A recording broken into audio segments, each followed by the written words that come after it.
I have not been this nervous to make a video since I started my YouTube journey. You have to forget that I'm a medical doctor and just listen to me as a woman telling a story.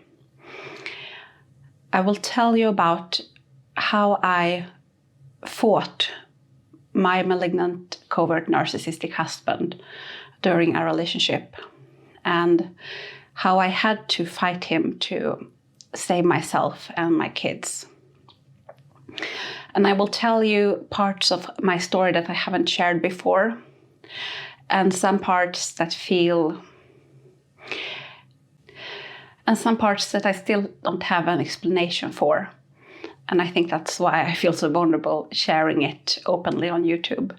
But it is part of my story, and I am sharing it to help other women, men as well, but mostly women who would recognize themselves and need help to make sense of what they are going through.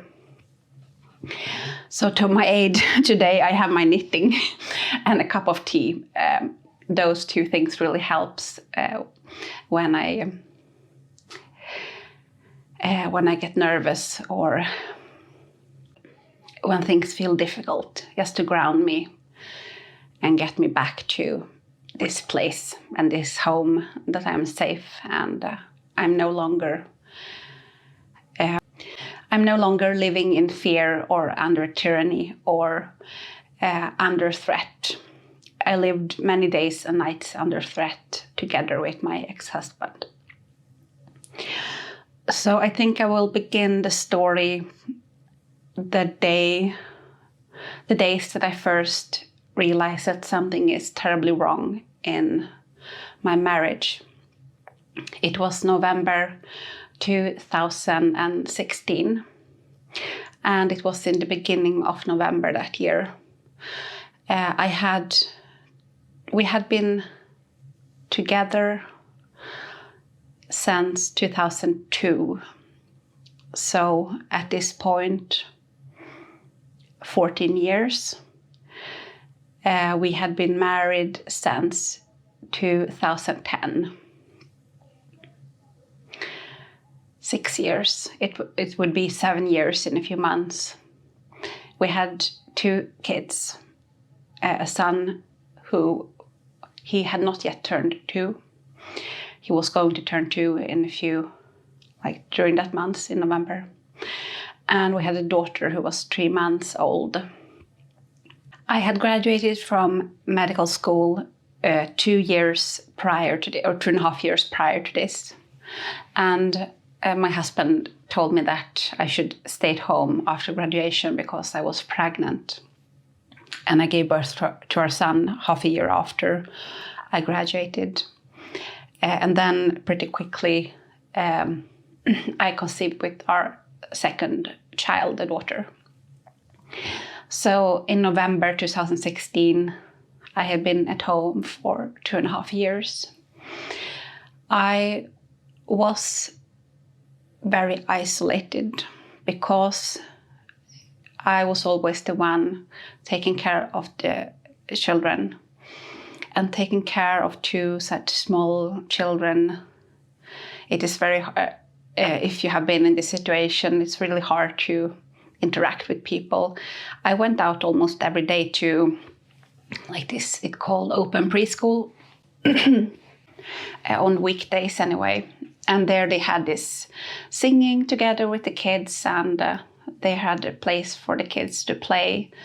But I felt like anywhere I went, there my children were in front of my eyes.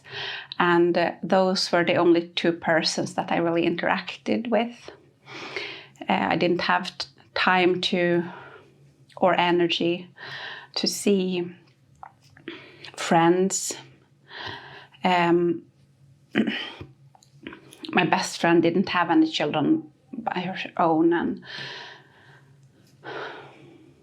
when we met, it takes too much time and energy to just tend to the children, so there was no deep conversation really. My husband had been withdrawing like during the pregnancy, he did withdraw. He was unemployed, but I thought that he was planning to start something like he had been an entrepreneur before this, and he like sold off his company in 2012, and we sort of lived off of that money. But he talked about starting something new, and it had still like only been 4 years. That's a long time, actually. But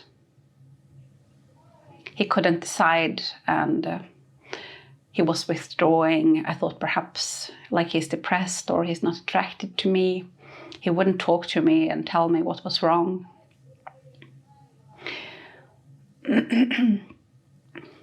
I was worried that he might be cheating, but I had no proof for that. That was just a feeling like something being off between us, and like that we weren't able to connect. I felt really, really lonely. And then in November, my husband told me that he was going to visit a friend in like a town in the north of Sweden. And he was going to be gone for, I can't remember if the plan was that he was going to be gone for 2 or 3 days. And I had the feeling that he's lying, actually, when he said that he was going to this friend.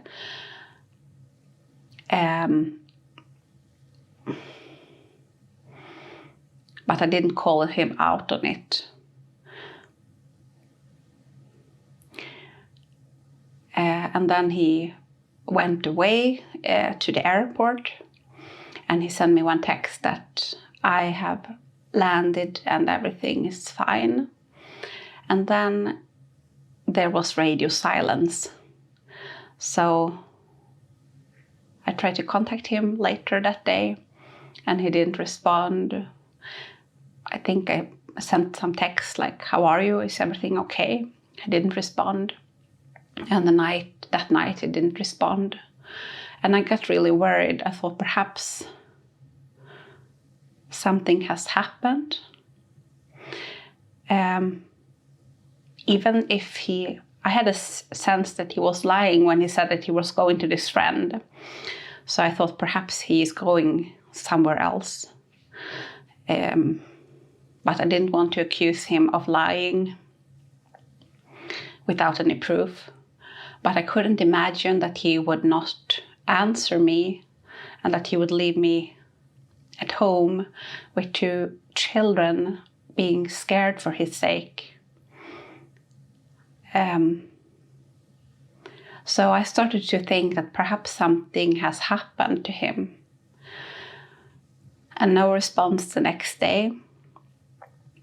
And I got really worried. So I think, I don't remember what time of the day that was, but like eventually I did do a Google search for this guy that he said that he was going to see, because I remembered this guy's name and last name. I had met him a few times. And I Googled his name and the town, and I found 2 numbers too. Like there were 2 guys with the same name. So I called up both of them, and I immediately recognized the voice of the one that it was his friend. And I asked, "So is hi, this is," and I said, "My name, is my husband there?" And the guy, he got nervous, and I could hear that he didn't know what to say. And then he said, "No, he's not here right now. He has gone out. Let me call him, and we will get back to you." And then he quickly hung up the phone. So I realized that feeling that he was lying was true. He was not going to this friend. So I sent him a text, and I said, "I know that you lied to me. I assume that you are with some woman. But has something happened? Because if you don't get back to me, I will call the police and report you missing. And then I just got one text back, and it said, knock it off.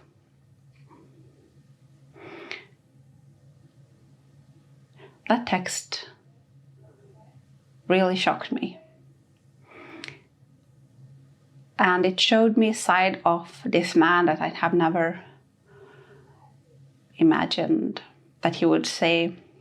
Because up until then, he had portrayed this nice, gentle, caring, responsible husband who promised me that he would always take care of me, and I never had to worry about finances. He would always make sure that we had everything we needed, and I should never worry about money because he could always work with anything.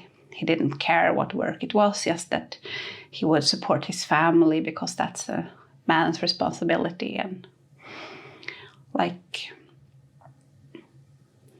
now this text just telling me to knock it off.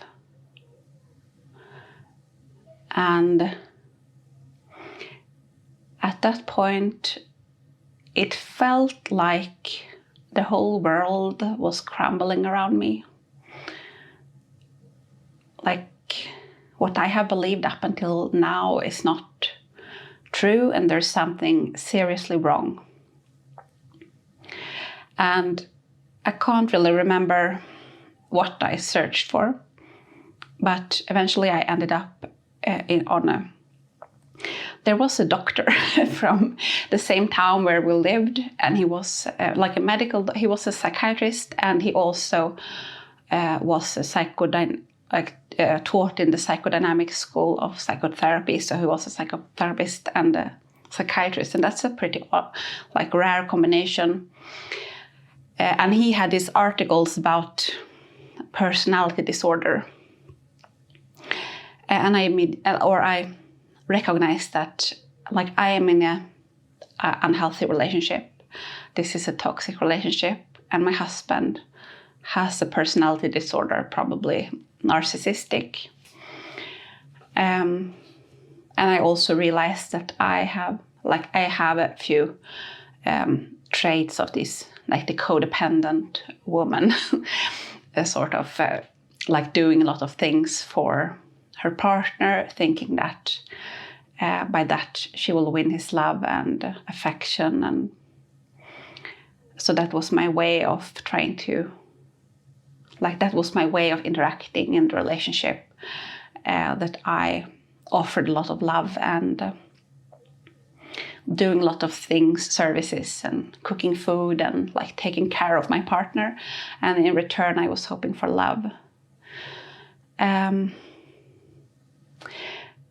There were a few days, I think he was also gone longer than he had said. I didn't try to contact him again. And I was in this, I actually went through what is called the dark night of the soul. Carl Jung calls it ego death. It is when everything you have believed or worked for or thought was important, and your worldview is falling apart, and what you have valued and put meaning to is falling apart. And it was so bad that, how can I say this on YouTube? I actually started to I actually have had some psychotic symptoms. So I got some visions or heard things that wasn't there. And that is actually, that can happen when you go through this process. And I also, at one point during those days, I started to pack a bag and thought that I'm leaving. I didn't know where to go at this point. I thought perhaps I should go to a women's shelter and tell them that my partner is oppressive, and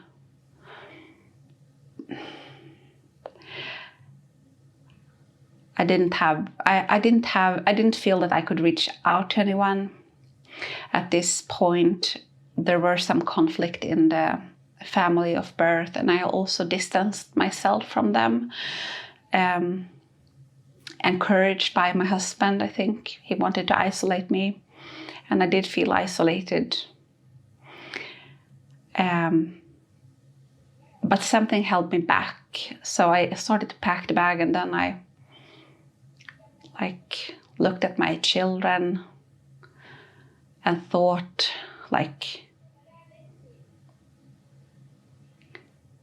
I don't know how to take them and leave and go into a future that is unknown. My husband hadn't been violent, but he was emotionally abusive, and it had happened several times that he would yell and scream at me, and so I did have some ground for thinking about a woman's shelter.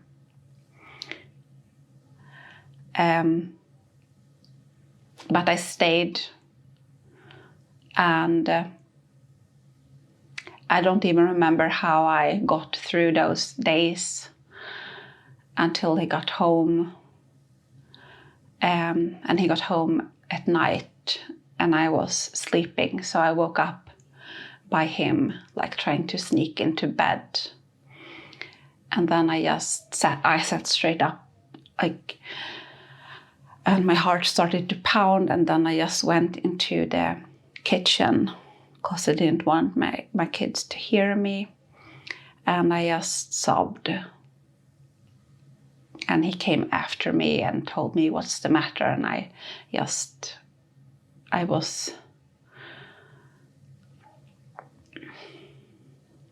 couldn't understand how he could treat me like that and leave me like that and lie to me and just come home and try to go to bed without trying to explain himself. The next day we went to a park, and I think I had we went for a walk until the kids fell asleep, and I had my daughter in a shawl. It was one of those carrier shawls, and my son in the stroller. Is that the word? Where you put the babe, the kid, and they fell asleep. And then he didn't explain where he went, but he told me how much I mean to him and how much the kids mean to him, and that he was sorry that he had lied and he wouldn't do that again. And then he started to cry, but I could see that it was a theater, or I could see that it wasn't sincere. But at the same time, I wanted a resolution. I so wished that he would understand what he had done,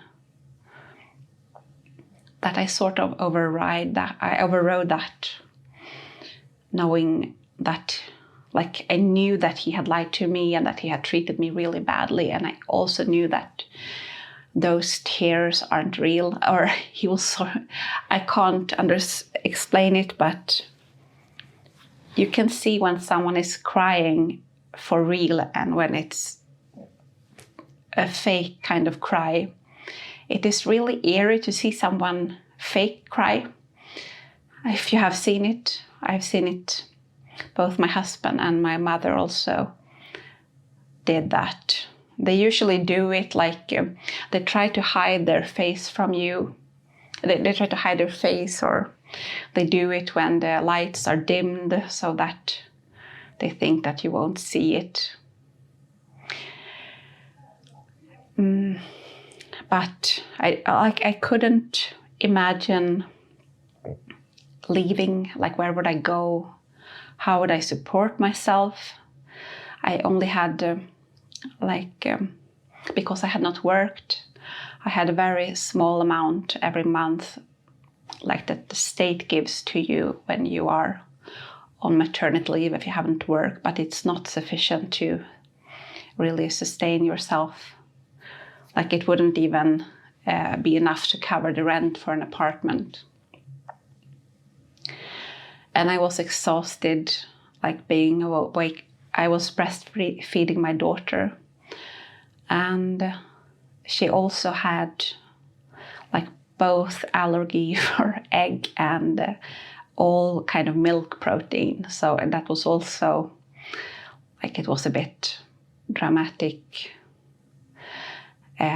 She got really ill when she was a few weeks old and screamed and screamed and screamed. And so I had to avoid all these like egg and milk protein, and that, like, milk protein is everywhere. So I had to, because I was cooking everything, I had to change all my recipes and find ingredients that didn't contain this and change my diet. And like, there was a lot of things, other things going on that I was trying to cope with. So I just tried to move forward, but I couldn't let go of this incident. It was a betrayal. That's what it was. Like, I felt that I can't trust him. He betrayed me. He didn't care about me. How am I supposed to move forward? So I sort of nagged him, or he said that I nagged him, bringing this incident up again and again.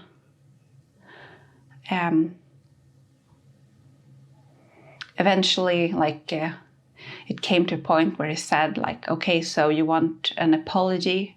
If I give you an apology, you have to promise to never bring it up again.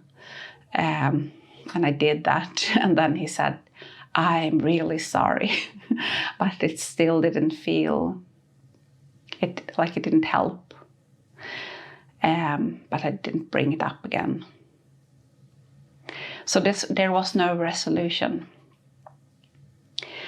But this created, because taking care of my kids, and he insisted that because he was supposed to be the breadwinner, even though he wasn't working, like,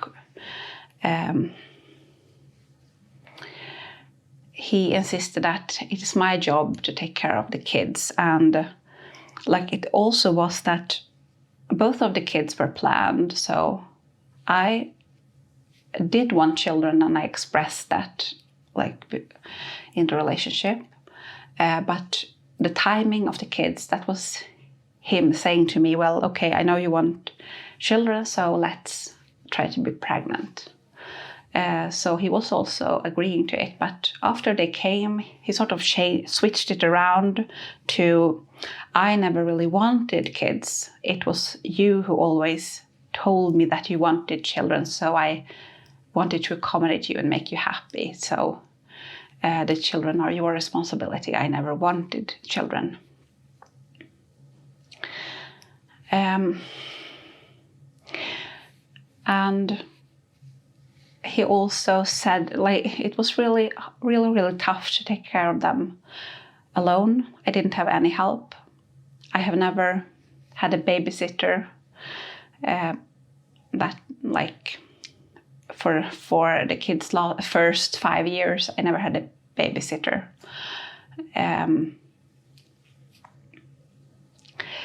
And we didn't have preschool for our older son. And he was really active, and I was really, really tired. And I started to feel anger and bitterness against my husband. And that was a new feeling. I felt that things weren't fair. that he didn't understand me, he didn't help me, and he had betrayed me. And I kept thinking about, like, where did he go? Was he cheating on me? Is he cheating on me? And like, it also happened that I accidentally saw, one time I saw messages from a dating app on his phone. And he told me, like, that's nothing. All men, like, chat with, or they go to these sites online, it doesn't mean anything. Like, you're the only one for me. But I had this suspicion, or eventually, like, we had a few arguments during this period, and he pulled back, and when I tried to talk to him, he would get angry.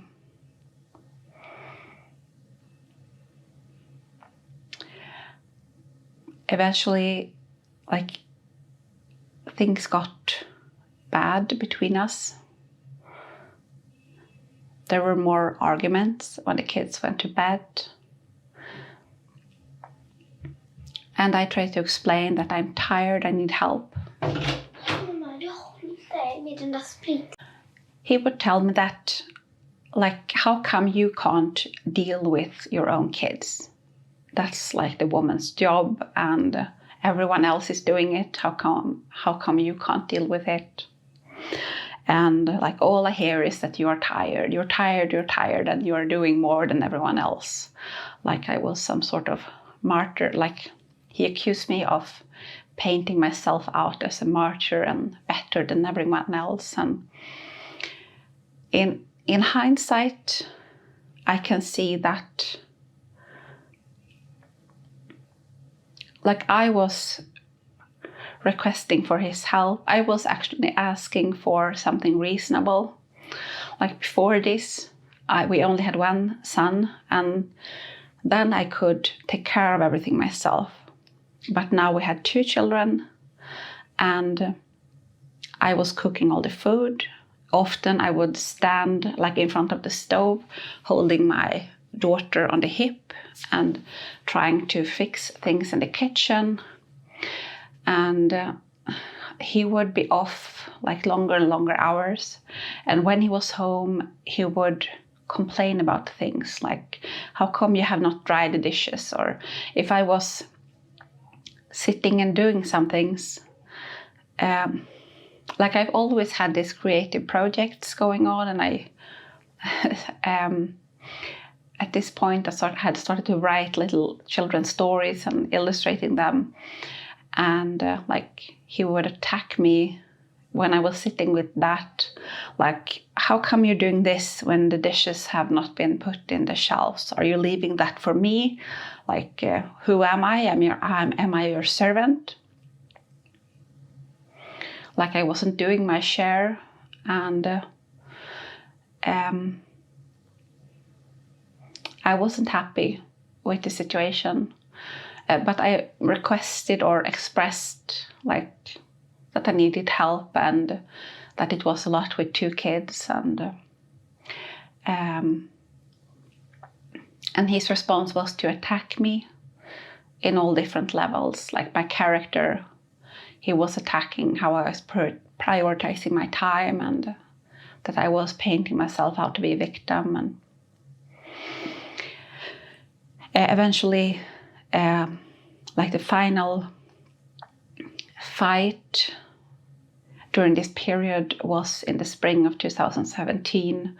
And I have told this in other videos, but I tried to kick him out, and he took a kitchen knife and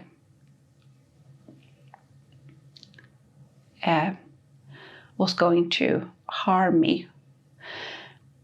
This, if you have heard me say this, so the same event happened twice.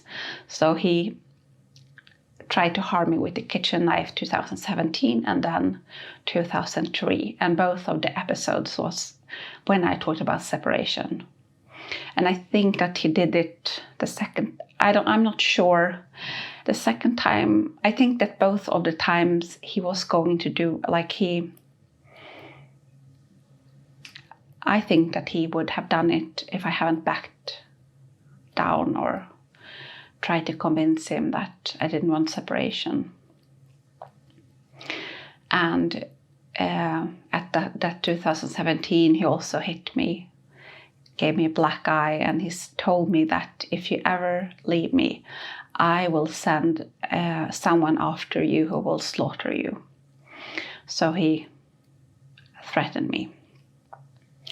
And then, afterwards, after I had told him I didn't want a separation, and I was in shock for several weeks because of this knife incident. Then he told me that I didn't mean anything by saying that thing about I would never harm you, but that sort of stuck with me. So whenever I thought about separation, I thought about what will he do, because he told me that he would end my life if I tried to leave. But yeah, and I also have to mention something else. So when we got married, my husband was confessing to be Muslim. I don't think that he was believing in God. And I was also, during a few years, I also was a Muslim. When we got married, he made me promise, put my hand on the Quran and make a promise to God that I would never divorce him. And I took that. I have always believed in God, or I always knew that there is a creative force in the universe, governing things. So I took this promise very seriously. So that was one of the factors. I didn't want a separation. I didn't want my children to be without a father. But in 2017, I sort of came to this conclusion that trying to get my way by confronting him, it won't work. It will only escalate things. So I have to, if I will make this marriage work, I have to find another way to interact with him. Otherwise, we can't continue like this, because we have had several big arguments, and it would end with him storming off, or he would throw objects and scream horrible things, and then we wouldn't talk to each other. And it can't continue like this. And I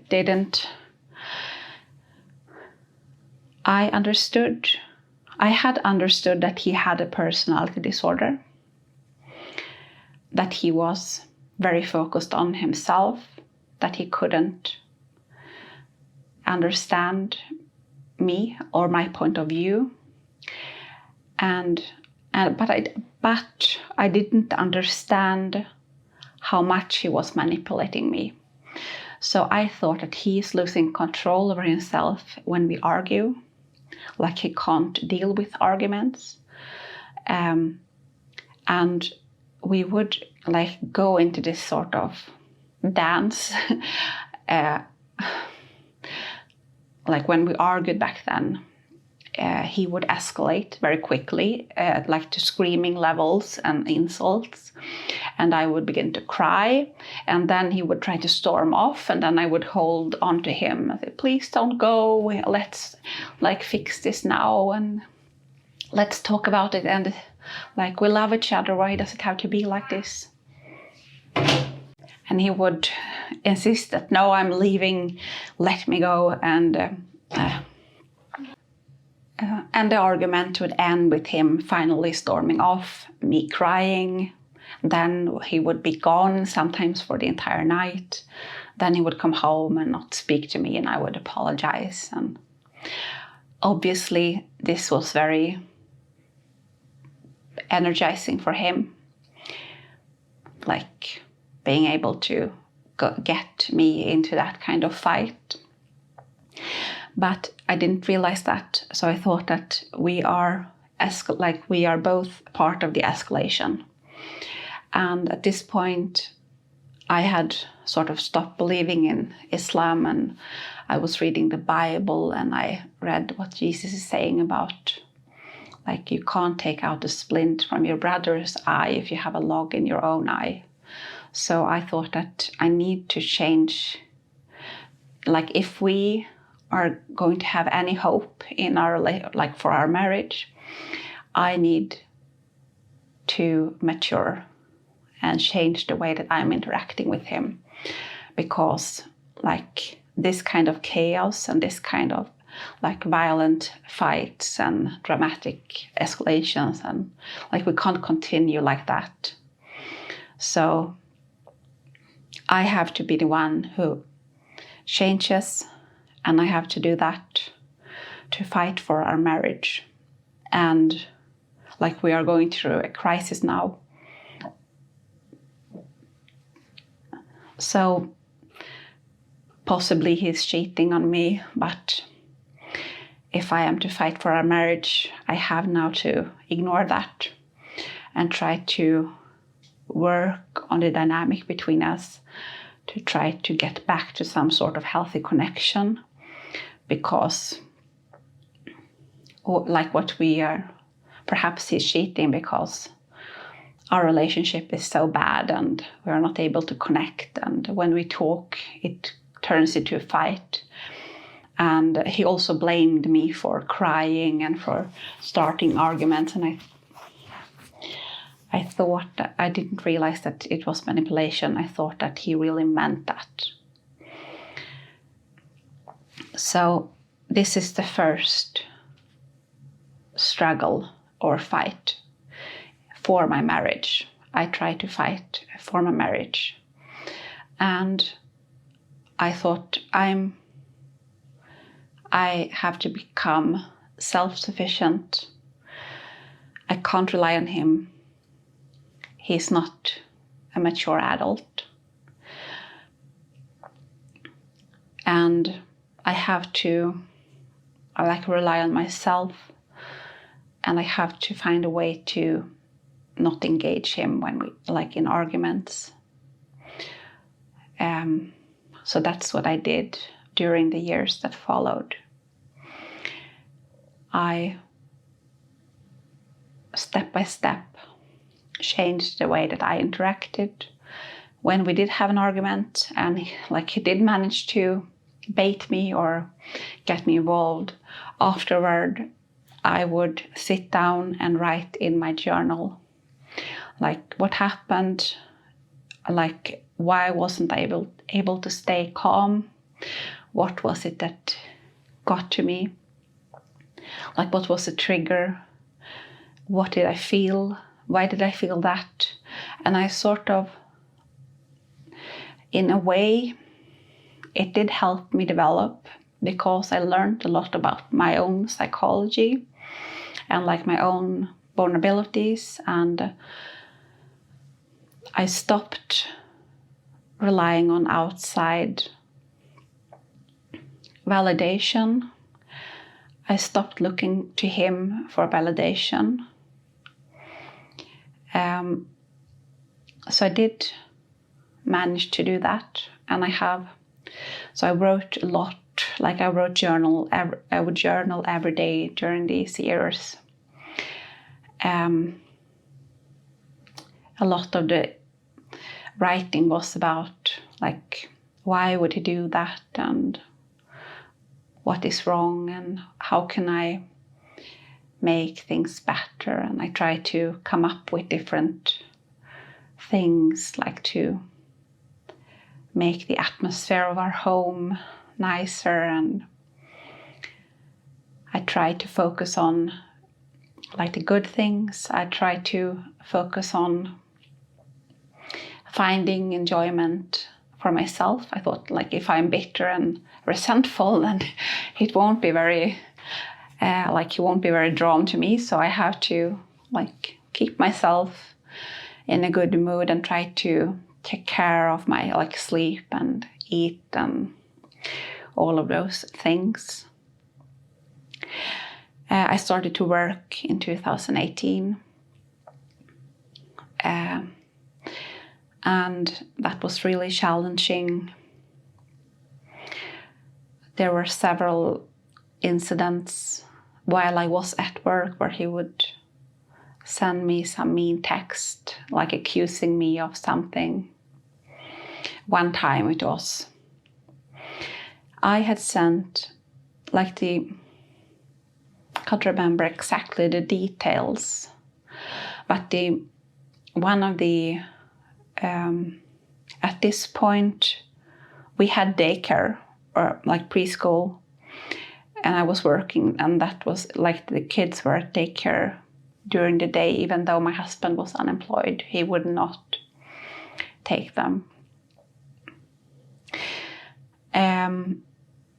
And one of the teachers, do you call them teachers? One of the women who worked there at the daycare center sent me a text. I can't remember what it was about, but I answered her, and then I just took a screenshot of my answer so that my husband would know, like, for your information, sort of thing. And that, like, he just freaked out on me, and like, how could you be so rude to the woman who is taking care of your kids and changing their diapers? Like, you should be grateful to her. And that was just one of the times where I was at work, and then I went into the toilet and cried. It was very, very hard. There were very, very hard years. From 2017 up until like our separation, he did go on vacation every summer by himself. And when he was away, he wouldn't be contactable. He wouldn't answer his phone, and I was worried that he was cheating, and I was worried that I would get some STD. I didn't, but things didn't feel right.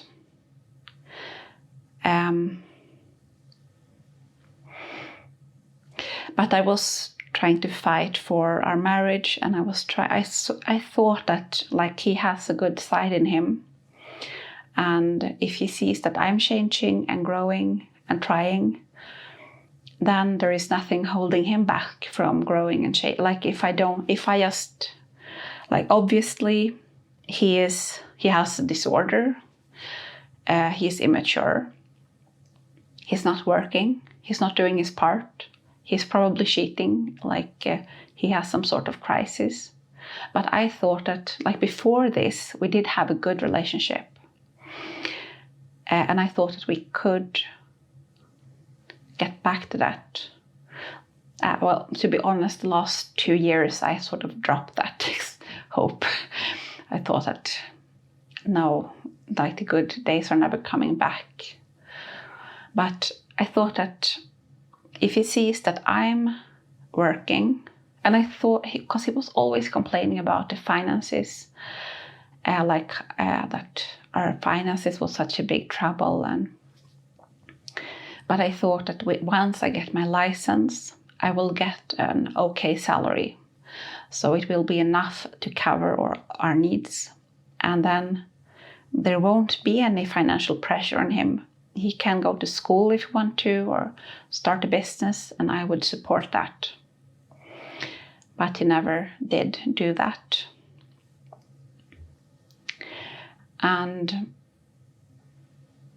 actually, I think that me working on myself, trying to become independent and working on my triggers and not going into these dramatic fights, and like working on my, like getting my license, all of those things he saw as him losing control and as a threat of his control over me. So he was sort of in a trap because he was dependent on me financially. He wasn't working and I was supporting him and I wasn't making any demands on him. So I was allowing him total freedom. But that wasn't enough for him. So he also wanted to have control, I think, over my mental space. And that I wouldn't allow. Because if I allowed him to bring me down mentally, I wouldn't be able to function. And that would, like, I was the only one fighting for our family, so I couldn't let that happen. But I don't think that he ever realized that. But I couldn't allow myself to be completely destroyed. And I think that he wanted to destroy me completely. So here starts the other fight. So first is the fight for our family, but then there is a fight between us and between good and evil. So I always had a positive out view on the world, and my husband thinks, or my ex-husband, he thinks that I am naive, that I believe that there are good people out there. And I believe that when I do something like, for example, this channel that I'm starting, trying to help others, I would not always start YouTube channels, but I would do small things to try to bring joy to someone or help someone. And he thought that I was naive. And he would sort of bombard me with his negative view of the world and how things were. And he would try to make me accept that. But I would not take on his worldview. And that annoyed him. So he would, like, especially in the last few years, he would tell me that life is like a pyramid and you better be on top, because otherwise you will hurt your neck when you try to look at the people who are on top. And everyone, like, you shouldn't do anything for someone else just because it'd be nice. You should always get something back. And like, they are the ruthless ones that are the powerful ones, who are the leader types. And I'm such a leader type, and so is, or should I mention a few of the modern day dictators. And so was Adolf Hitler, and he was actually a very smart, or he was a wise man, because when his enemies was closing in on him, he was brave enough to end his own life so that they would not,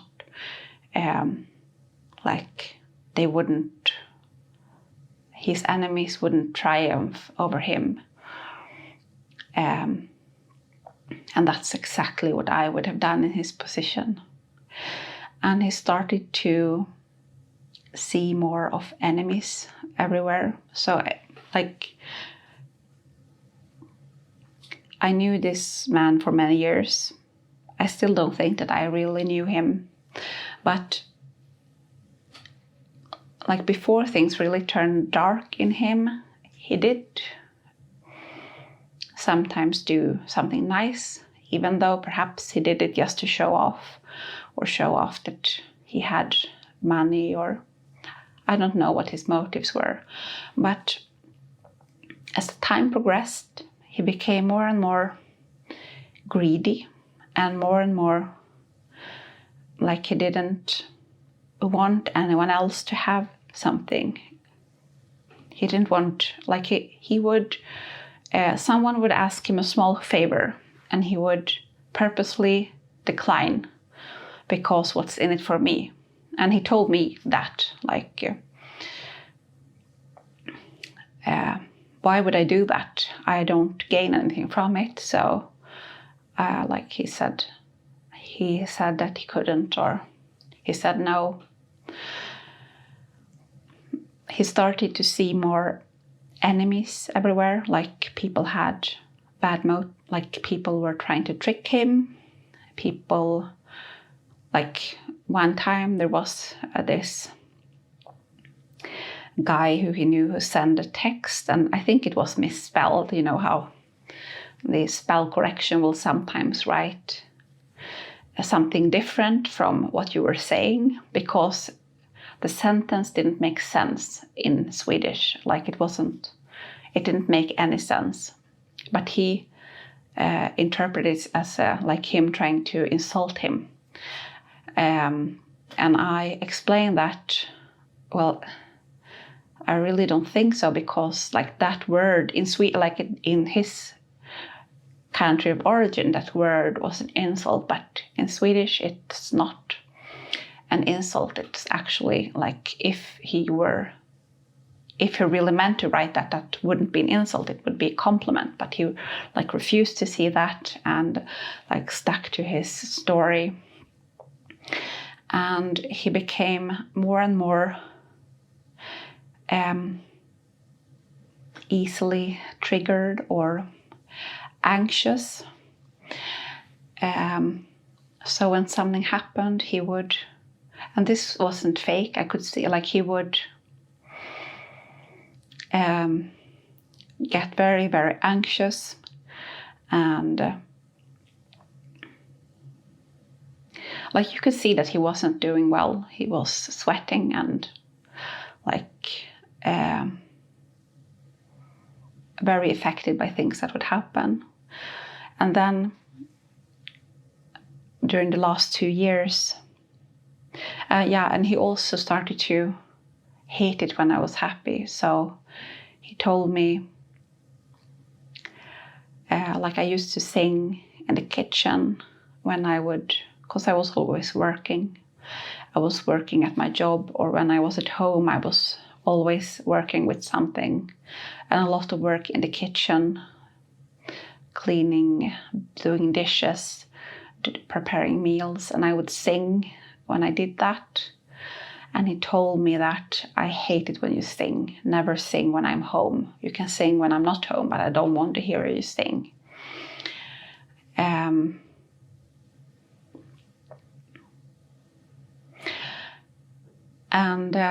in the last 2 years, I also saw something else.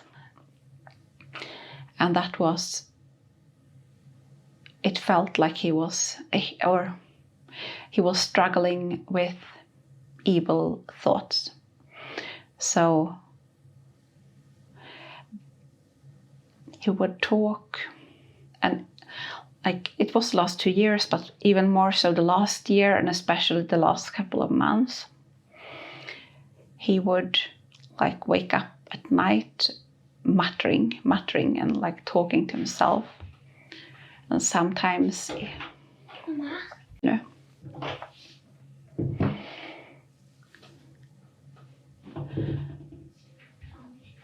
he would wake me up. He would wake me up at night by muttering to himself.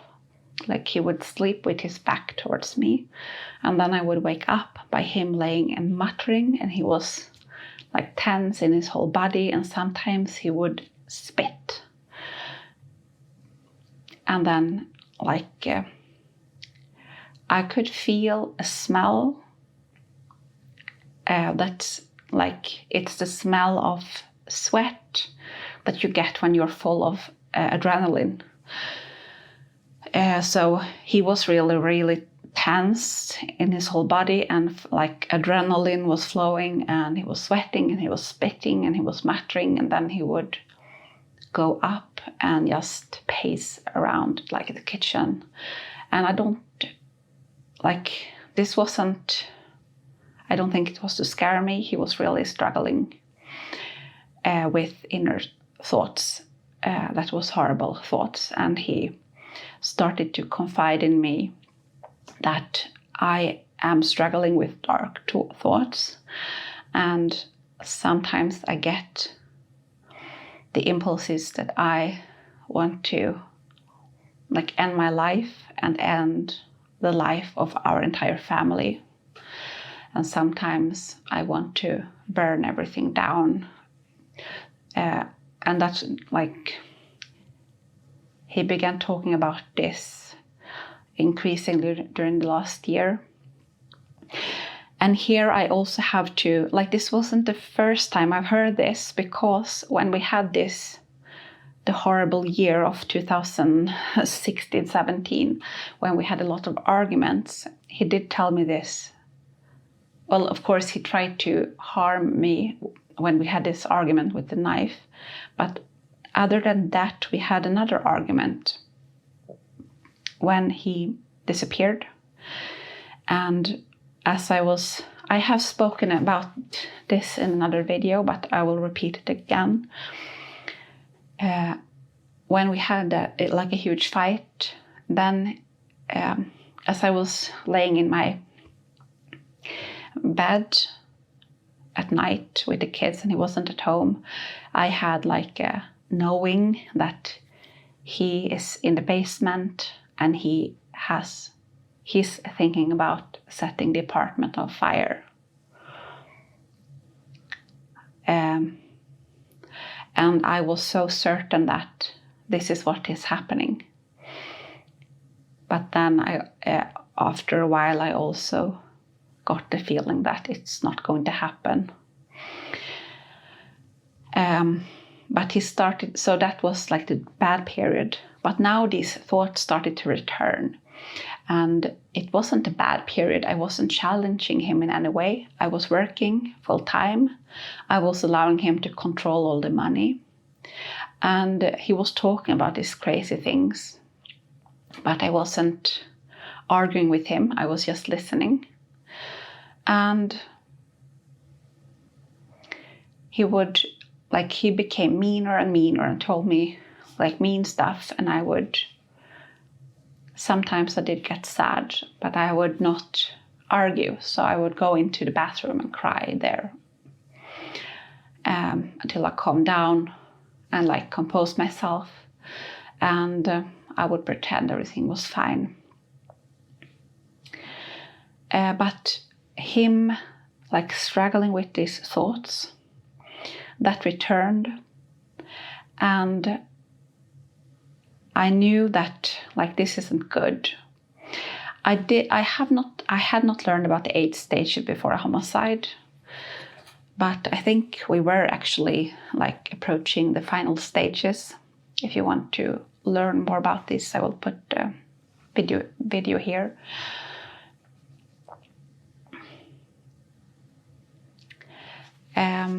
We weren't at a good place, and he did something that summer. I started to talk about, perhaps because he was living on and off, he had tricked me into buying an apartment in another town, and he was going back and forth to that apartment, and during periods he was living there. The excuse was that he was renovating the place. So when this year we would have, or rather he would start arguments and I would not engage him. And when he continued to be mean, then I would say to him, you have to leave. So go to the other apartment. I can't have you here when you are arguing. And then he would leave, and then he would come back in a few days. So things felt like they were like something bad is going to happen. But I still felt that I need to honor my promise to God.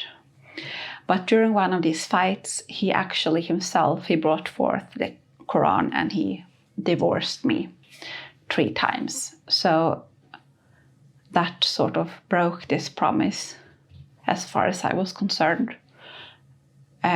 So he broke that promise himself. But then he regretted it and came back and pretended that nothing had happened. But in my mind, he had freed me of my promise.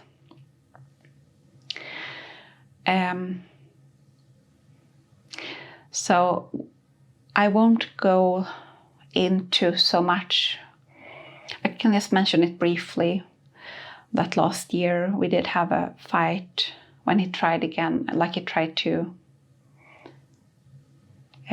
harm me. I think that he would have ended my life if I hadn't managed to convince him otherwise. And then eventually, also in November, I left with my kids.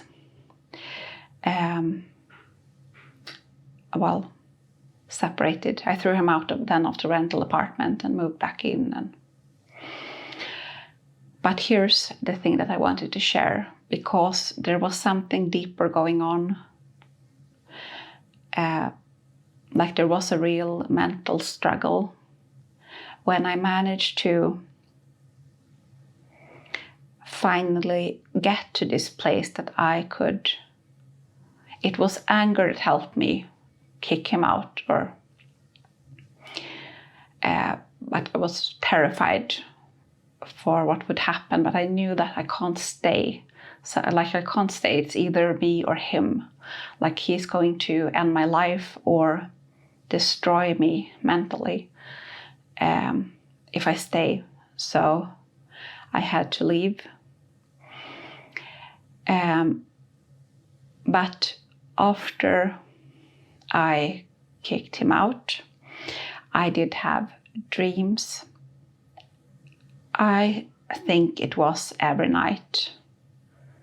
Perhaps there was some night where I didn't dream, but almost every night, the first up until June. So the first 6 months, I dreamt almost every night about him harming me, and it was as if I could see from his eyes, and I could it was in the dream I was him, so I could see from his eyes and hear I actually had the same thoughts and desires that he the feelings. So he was torturing me and enjoying it and wanting to break me. And in the dream, I had those feelings. So I hated myself and wanted to break me. And I have never had such dreams before. And I was convinced that this is actually what he is really thinking.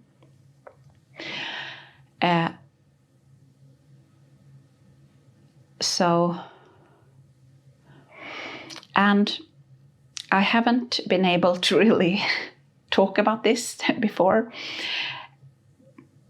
but I recently listened to a podcast it's called the Telepathy Tapes, and it's about autistic nonverbal children that, there are several families around the world who claims that their autistic kids have the ability to, they have a telepathic ability. So they are telepathically connected to the mother, for example, and can see her thoughts and where she goes. And then there is there is a researcher in the US who are studying these kids, and on the podcast, you have to listen to it and judge for yourself. But I think it's really interesting that there is actually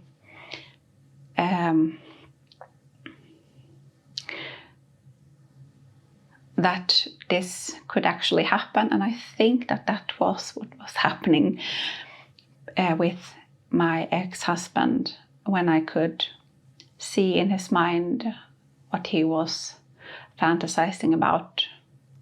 And that made me stay away from him. And I also had, after we moved, eventually I had to, because he was stalking us, threatening me, I had to call the police. And I had to get the protected identity. We moved to another town. And then the same, he did show up there. But I had a warning dream before he came, so that night. And I couldn't imagine that he would be able to follow us, because our address was secret. But I had this dream that he was there, and that he had, when the kids were on their way home from school, he took one of them and harmed them and called me on the phone. And I could hear very, very vividly in the dream what he was saying to me, all the sounds. And it felt like one of those telepathic dreams. It didn't feel like a normal dream. And just because of that dream, I did go early from work that day to pick up my kids. And then one of them told me that we saw our father this morning. And then I saw him myself later. So that was a warning dream. And then after, I will continue. You can, if you think I'm crazy, just put the smiley with the crazy eyes in the comment, and I will get your point. But this is what I have experienced. And I think that I'm perfectly sane.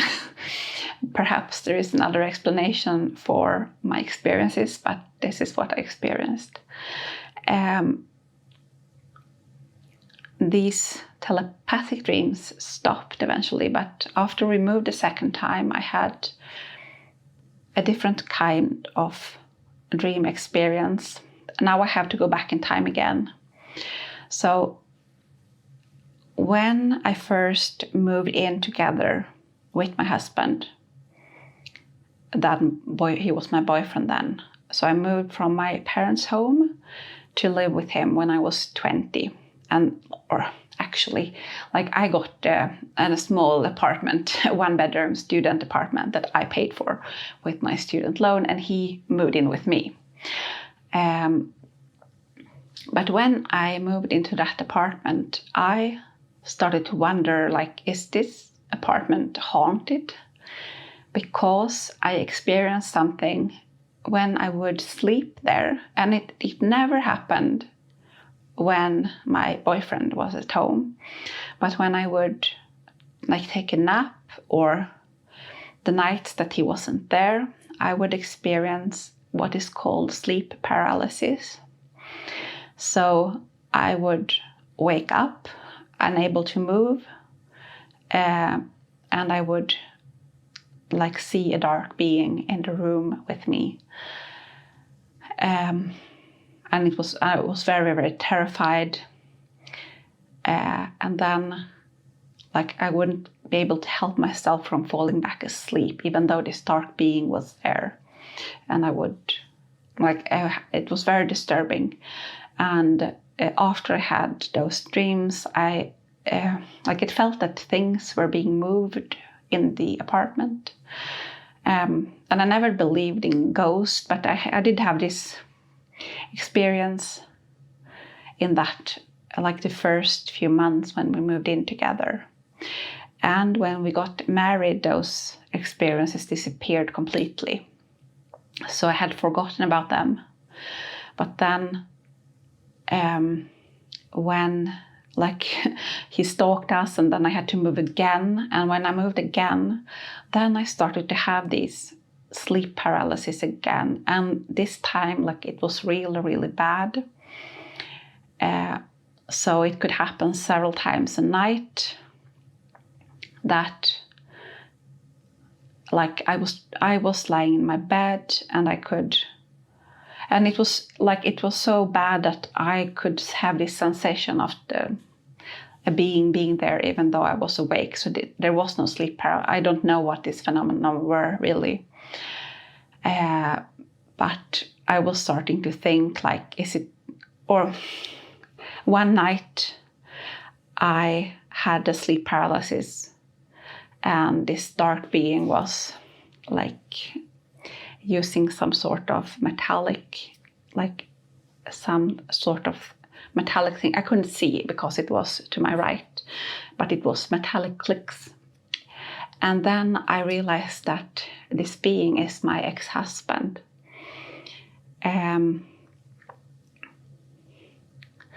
So I started to wonder, like, was that what was happening? Like when we moved in together, like, is he searching for me? Is it that why this being is here? And I started to like rebuke this, like, go away, you're not welcome here. And I tried to say the name of Jesus Christ, and like it went away, but then it came back. So it would happen like every night, several times. And I had really bad CPTSD symptoms as well. So it was horrible. And what eventually helped me, like what I think what made it stop, was that because at that point I was really scared of him. But I started to shift that mindset. Like, I shouldn't be scared of him. He should be the one that should be scared of me. Like, I'm going to testify about what he did to me, and he's the one that's going on trial. And I started to shift my mindset. And I also used a bit of humor to do that. So I started to see the situation from like the crazy side. It's really crazy. Like, it's really something to be haunted all over the country by your ex-husband, having to flee in a mobile home over. Yeah. So I started to like get a bit of distance to the situation using humor, and then it decreased. Then he did show up again at that town, and we had to move very swiftly before, like, he didn't know where we were, but he was seen outside of the kids' school. So now we had to move again. And like what actually, I started to resist him in the dreams. So I would have a dream, and I did not have the torture dreams anymore, but I would dream that I would be back with him. And I would dream about the moment where it would flip, like the moment where the other shoe drops. So I would be back with him. And in the dream, I would be, oh man, I didn't leave him. I have to do it again. And then he would ask me for something, like the mood would shift, when he, so what did you do with the money? Or what did you do with my teacup? And then like this, like I knew that this is going to be bad. And so I would dream about that moment, the shoe dropping moment. And then I would dream about trying to leave him again, him trying to prevent me. But then I would start to dream about, and this was actually after I started the YouTube channel. I started to dream about me resisting him. So I would dream about me being back, and he was really scary and trying to harm me, and I would just call a cab and get out. Or like one dream, he came with a gun to my home, and then I wrestled the gun out of him and shot him. So I started to like be the hero in those dreams. And then like the last dream, I became really, really angry with him because of what he's doing to me. And like by doing it to me, he's also doing it to his own children. And in this dream, I got really angry. Like, what kind of man are you? you don't even have a basic honor, or like, is this how you treat your own kids? And then I turned around, like he was coming after us, and I turned around, and like with this like inner force, really angry, and I started to curse him out in another language, like bringing down a curse on him. And that was the last stream, and he has not shown up since.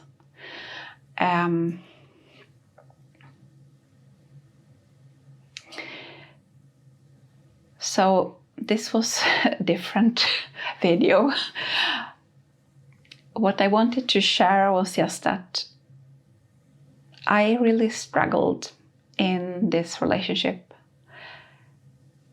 And it was on all levels. It was the spiritual level. It was the physical level, like trying to cope with sleep deprivation, like all the work, trying to cope with all the conflicts, like the nervous system level, trying to cope with the psychology, trying to cope with the threats, trying to cope with being a better mother than the example that I was given, like finding another way to express myself, and trying to do all this while having someone working to break me and not being broken, and then having him trying to destroy like my abilities to, like he wanted to, as I said, he didn't want me to be here. But there was also this fight, like in the dream world, of him searching for me and him wanting to harm me. And I think that there was some sort of connection between us, but it ended with this final, can't even explain it, but in the dream world, I cursed him, and he hasn't been here since. And the sleep paralysis also disappeared. So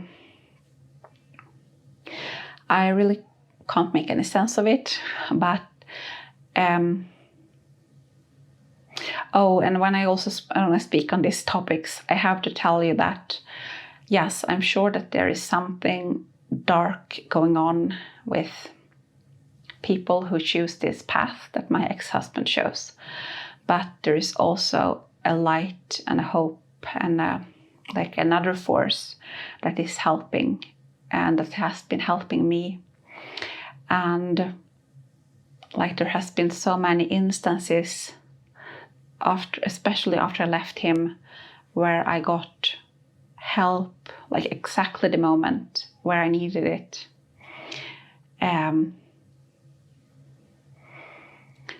So I told you in another video about when I got the mobile home stuck, I like in the middle of nowhere, and then prayed to God, and then there is this man showing up with with all the equipment to pull me out of nowhere, like exactly the moment I stopped praying.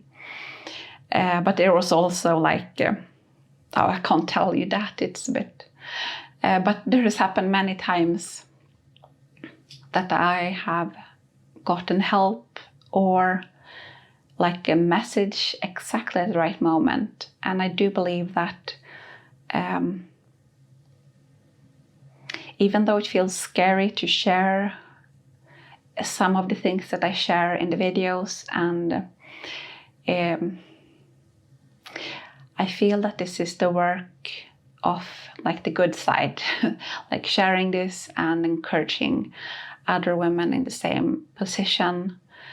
This is doing the work of the good force, and I am getting help and guidance, and things are going to work out. And if you are such a person that is choosing to align yourself with the good side, then you are not alone. There is like a force that is with you and watching for you.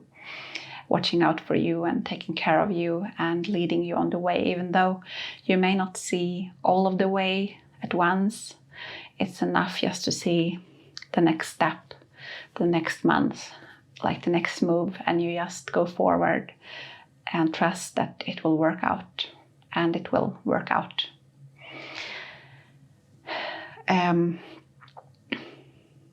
That's the video. If you can relate to any of the things that I'm saying, I would really love it if you commented. I love to read your comments. This is Emma holding up a light over the bridge. Bye.